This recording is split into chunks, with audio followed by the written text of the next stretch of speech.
Yo traders, what is good? If you're new, then welcome to the channel, but if you've subbed up, you know that I appreciate all of you. I feel absolutely terrible today.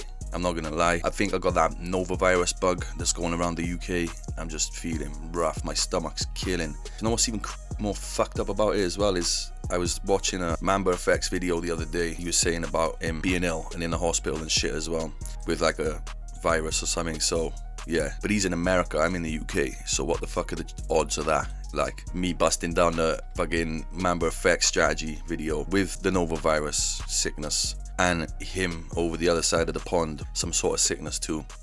But we still need to make money, and I still want to try and educate people. So left side we got NASDAQ, right side we got YM. The date is Monday the 7th of April, and it's 2 o'clock. It's like 30 minutes before that, 9:30 Eastern for me. But I've been recently explaining to people I am trading before that 9:30 open too. So like if I see a break or like a bit of volume before, I'll enter. Now instantly I can see these big imbalances, right? Boom. Price is literally there now. So I don't know whether price wants to come and completely fill this whole imbalance in and then come down or carry on, or if it's just gonna like drop from there, because they don't always absolutely fill the imbalance fully straight away. It can come back in the future and stuff, but I'm just gonna mark them up just to know there's some imbalances there, right? Boom. That's the whole distance of the imbalance, the fair value gap, whatever. Now put that there. Actually, we'll put it up there.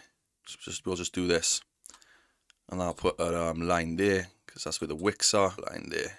Boom. Okay, so we got our imbalances filled out. Now the only other thing I ever really do now, my charts are messy. I need to start cleaning my charts. This is right. I could go to the higher time frames, and I can say on the 1 hour time frame we're super bearish, but you know, we're coming back up, filling this imbalance. We could start a bullish trend now. I could say, you know, I'm looking for support and resistance on the 15-minute time frame. I could pull out an EMA to help me understand the trend more. Now the 50 EMA is actually below price. Price is above it. Are we going to carry on going up? Does that mean anything? No, it doesn't. It really doesn't. Like, that's why a lot of things can confuse you, like using EMAs, using, you know, support and resistance on higher time frames and stuff, which also can be really helpful. But for my type of trading and Mamba's type of trading, which is in and out, get the fuck in, get the fuck out kind of trading, all we really need to do is look for the most recent support and resistance on the time frame we're on, like the 5-minute time frame. Boom, got a resistance zone there, got a support zone there, multiple touches, pull it across. It's been tested plenty of times. Lovely strong area. So now also I'm going to put another one there on YM. There we go. So we got multiple touches again. Could make it a little bit cleaner, probably put it up a little bit. Yeah, it looks a little bit better. So there we go. We got support resistance. This big purple box is an imbalance. You know, we could probably change the color on it just so we don't get confused. Okay, so I'm just going to turn them blue just for the purpose of this video. We know they're imbalances. If we break to the downside now through my little breakout lines, which I place on the most recent structure, by the way, Mamba doesn't really do this. He just uses support and resistance, which you can. I put the line there as kind of like an entry signal. So when it breaks over that, it's like, right, I'm in, along with the support and resistance. So if we break to the downside now, where's my stop loss going to be? Where's my take profit going to be? I literally target all of this previous structure, aka, you know, liquidity, where people's stop losses are placed below every single time price gets pushed up. This stop loss is being placed all around this area. So I could put my take profit down there. I could go for simple one-to-ones. You know what I mean? We're like a nice, decent stop loss, you know, for a scalper when we're doing breakouts, and I'm using a lot of minis, like 5 minis. Then I'm going to be, you know, getting out when price starts pulling back this far with the red. Like I'm done. I'm not trying to hold it. Plus I'm not even using solid stop losses and take profits these days. But I don't advise you to do that neither. I'm obviously going to be teaching people not to do that kind of shit when I'm like doing the boot camps and the one-on-ones and stuff.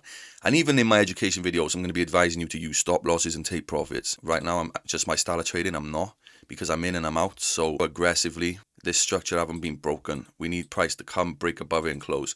Then I can put my breakout lines different places. But right now, as it stands, this is where my breakout line's got to be. So it's basically ranging, it's consolidating, it's fine. That's absolutely fine for breakout traders like us. So, you know, like I just said, we got multiple take profits. So we can place this one there. We can come over to this side and do the same there. Just literally targeting support and resistance.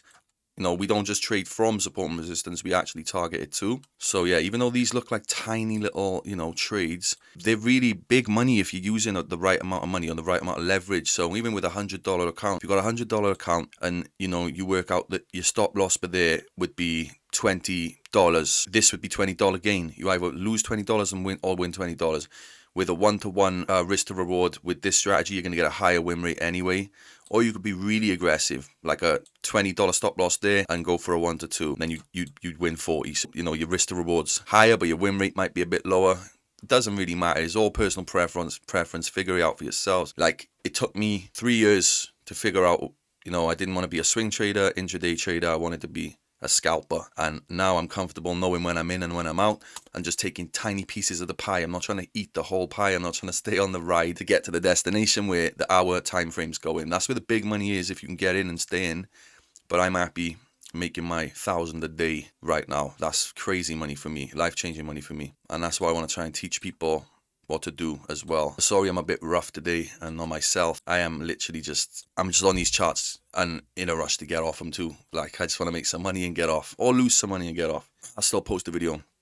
And if I haven't replied to any of your comments yet, I'm sorry, I will get around to it today. 1,000,000%. I'm just absolutely feeling like shit. So I've just posted these in the Discord now. Yeah, this is what I do. So you can join the Discord if you like, and just, you know, see what I'm looking at every day. I will enter on these breaks before the 9:30 open, and that's something I got to keep stressing now, because I've been waiting all the time. I've been trading this strategy basically all year. I've just been waiting for that 9:30 open, and then, you know, seeing price absolutely melt or rocket before the open and take out these breakout lines. I'm like, fucking hell, what am I waiting for? Like, do you know what I mean? So just don't give yourself strict rules in trading, you know what I mean? So we're kind of like looking like it wants to break, but it's not really a lot of volume. I do like to see a nice push. So we've got like 15 minutes left. Is it going to give some more volume? Yeah, it's pushing. And that's lagging, that's lagging. Not a lot of volume that I thought, but still, it looked like it was pushing and giving me something. So I'm in. I'm just ready to like close out if it starts going against me. I give myself a rough like psychological loss thing. So if I see like $1,000 there, I'm just going to like, in the reds, then I'll just close and be like done for the day. But I'll usually close before that anyway. Do you know what I mean? Such a little baby break, but still a lot of money. Order filled. Yeah, fuck it. I know like a lot of people probably wouldn't even earn a lot off of that, but you just seen the digits, and yeah, there's nothing else to say. Like, you know, oh, I wish I was a bit more in high spirits. I wish I was a bit happier, but I'm just so rough today. I literally can't wait to get off these charts. But yeah, that little tiny baby break there, you know, with the right leverage on your Forex account, the right little bit of money you got, you could make something like off that little baby break there before the market's even open. Still a little baby breakout, you know, targeting this little wick there at the bottom. It pretty much got there, and that's all it is. Just knowing there's some volume, price is moving, get the fuck in, get the fuck out. That is the definition of a scalper. All right, I thought I'd be jumping off, but guess what? I'm not jumping off. I just want to see how it plays out. Even though I've earned my little bit of money today, I want to still see how it plays out, just to show you. This is what like I posted in the Discord, and you know, a lot of people would have got in if they placed their stop loss in the correct places, give themselves some room to breathe. They'd still be in. Do you know what I mean? But yeah, I am not getting back into a trade. I just want to see how it plays. It's fucked up to think I made $1,000 from this little push, this there, just that little break, $1,000. Crazy. That's why I say I'm disciplined as fuck. I am not emotional. I don't sit there and think about what could it be, what should it be. I look at what it is and I take it. And that's why I ain't re-entering in a trade now and thinking it's gonna melt, it's gonna go. Nasdaq's breaking on the left. I'm not money hungry. And the quicker you become unmoney hungry, the quicker you make money. Is absolutely fucked up. I can't explain it. Honest to God. Sorry God, but honestly, the more you become money hungry, the more you'll just lose money. It's fucked up. The people with the most money don't even really care about money because they understand how easy it is to get. Because most of you don't believe in yourselves. I mean, like in that mindset where I was in there too. Everybody goes through it. I don't think that this could be real. How can I possibly be rich one day? How can I possibly make $1,000 in a day? Do you know what I mean? Like, the mindset's all wrong. The mindset's fucked up. You will make more than that, a lot more than that. You just gotta have the right mindset, you know what I mean? A winner's mindset. Well, there we go. There we have it. Honestly, there we have it. 2 minutes before the NY Open as well, or that 9:30 Eastern time, and TP smashed. Fucking look at it. breakout clean straight down to where I marked up, put it in the Discord. But a lot of people would still be waiting now, saying it's not 9:30 yet. It's not at 9:30 Eastern time, I can't enter. You just would have lost out on a win before everyone else is even entering the markets, and that crazy sketchiness comes. So yeah, take a tip from that. I've learned myself that trading before that 9:30 Eastern time recently has been working out lovely for me, and I've been in and out the markets before everybody's even jumping on fucking board and getting in on the craziness. So I'm just gonna leave it open for a minute until that 9:30. Look, there we go, look at that. So yeah, it's literally only now that 9:31, look, 1 minute and TP's already smashed. That's why I don't wait. But hopefully you could have took something from this video. Sorry my spirits ain't as high as they usually are. I'm just gonna drink loads of water, get better, and be back to myself. But yeah, I feel like shit, and you could definitely tell. You've seen what I just made, and I didn't even catch this move. That would have been big money if I stayed in, but guess what? I'm too disciplined. I see my profit target, and I just got out. Yeah, sooner I will up my profit target and maybe go for 2s and 3 eggs in a day. But come on, right now I'm killing it in my head. So yeah, loving life. I'll catch you in the next one though.